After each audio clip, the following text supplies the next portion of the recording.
Effect ന്യൂസിലേക്ക് ഏവർക്കും സ്വാഗതം. വെല്ലുവിളിയൊന്നുമില്ല. ഞങ്ങൾക്ക് 100% BJP തിരുവനന്തപുരം, ഞാൻ തിരുവനന്തപുരം നിയോജക മണ്ഡലത്തിന് മാത്രമല്ല, തിരുവനന്തപുരം നിയോജക മണ്ഡലത്തിൻ്റെ കാര്യം പറയുകയാണെങ്കിൽ എല്ലാ വിഭാഗം ജനങ്ങളിൽ നിന്നും BJP വോട്ട് വന്നിട്ടുണ്ട്. ഇന്ന് വരെ BJPക്ക് വോട്ട് ചെയ്യാത്ത പല വിഭാഗം ജനങ്ങൾ, പല ആൾക്കാരും ഇത്തവണ BJP വോട്ട് ചെയ്തിട്ടുണ്ട്. എനിക്ക് നേരിട്ട് അറിയാവുന്ന ആൾക്കാരുണ്ട്, അല്ലാതെ തന്നെ പറയുന്നവരുണ്ട്. വലിയ ന്യൂനപക്ഷ വിഭാഗങ്ങളിൽ നിന്നൊക്കെ BJPക്ക് ഞങ്ങളൊന്ന് ഒരു കാലത്ത് പ്രതികൂലമായ ജനവിഭാഗങ്ങൾ, പ്രദേശങ്ങൾ, അവിടെയൊക്കെ BJPക്ക് ശക്തമായിട്ട് പ്രവർത്തനം ഉണ്ടായിട്ടുണ്ട്, ശക്തമായിട്ട് വോട്ട് നമുക്ക് രേഖപ്പെടുത്തിയിട്ടുണ്ട്. അതിൻ്റെയൊക്കെ അടിസ്ഥാനത്തിൽ, വസ്തുതയുടെ അടിസ്ഥാനത്തിൽ തന്നെയാണ് ജയിക്കുമെന്ന് പറയുന്നത്. Thiruvananthapuram central, Thiruvananthapuram central 2014 Shri O Rajagopal 2500 വോട്ടിന് ലീഡ് ചെയ്തില്ലേ?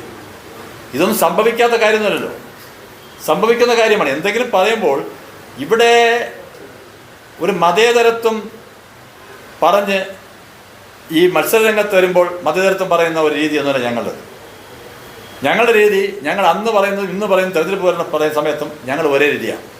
അല്ലാതെ ഈ കുറി ഇവിടെ തൊട്ട് ഇങ്ങേറ്റ വരെ കുറിയിട്ട് തെരഞ്ഞെടുപ്പ് സമയത്ത് പിന്നെ ഇല്ലാത്ത പള്ളികളിലും ഒക്കെ കയറി ഇറങ്ങുന്ന ഒരു മതേതരത്വം പറയുന്ന ഒരു ഏർപ്പാടൊന്നും ഞങ്ങളുടെ ഭാഗത്തുനിന്നില്ല. ഞങ്ങളൊക്കെ പറയേണ്ട കാര്യങ്ങൾ പറയും, കൃത്യമായി ചെയ്യേണ്ട കാര്യങ്ങൾ കൃത്യമായി ചെയ്യും. ജനങ്ങളെ എങ്ങനെ വികസനത്തിൻ്റെ പാതയിൽ ഈ നാടിനെ കൊണ്ടുപോകാൻ കഴിയുമോ ആ തരത്തിൽ പ്രവർത്തിക്കുന്ന ഒരു പാർട്ടിയാണ് BJP. അതനുസരിച്ച് ഞങ്ങൾക്ക് ജനങ്ങൾ, തിരുവനന്തപുരം നഗരത്തിൽ ജനങ്ങൾ, ഞങ്ങൾ 4 സീറ്റിലും 4 നിയോജക മണ്ഡലത്തിലും ഞങ്ങൾ ചെയ്യും. അവിടെ ബഹുമാനപ്പെട്ട മന്ത്രി ശിവൻകുട്ടി, അദ്ദേഹത്തിന് മറുപടി ഞാൻ പറയുകയാണ്.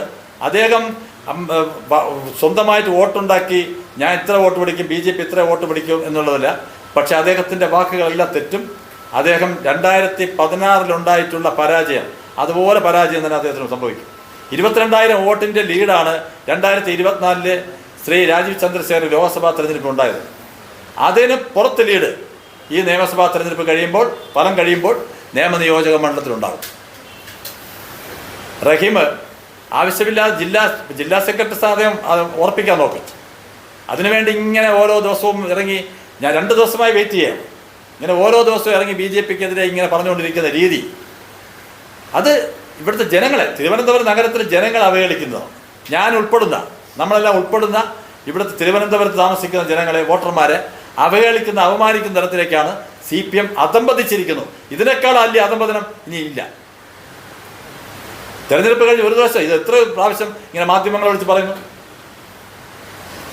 ഞങ്ങൾ വികസനത്തിൻ്റെ പാതയിൽ ഞങ്ങൾ മുന്നോട്ട് പോകും. തിരുവനന്തപുരത്ത് ഇതുവരെ ഇല്ലാത്ത രീതിയിലുള്ള വികസനങ്ങൾ സാധ്യമാകും.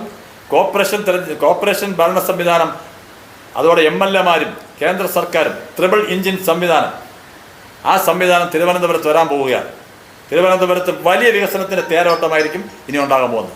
ജനങ്ങളുടെ ക്ഷേമത്തിനും ഐശ്വര്യത്തിനും വേണ്ടി പ്രവർത്തിക്കുന്ന വലിയൊരു ഭരണ സംവിധാനം ഇവിടെ പ്രാവർത്തികമാക്കും. ആരാധനായ പ്രധാനമന്ത്രി നരേന്ദ്രമോദിജിയുടെ നേതൃത്വത്തിൽ തന്നെ ശ്രീ രാജീവ് ചന്ദ്രശേഖർജിയുടെ ഇടപെടലും, അതോടൊപ്പം തന്നെ തിരുവനന്തപുരത്ത് ഈ നഗരത്തിലാകെ ഉണ്ടാകും.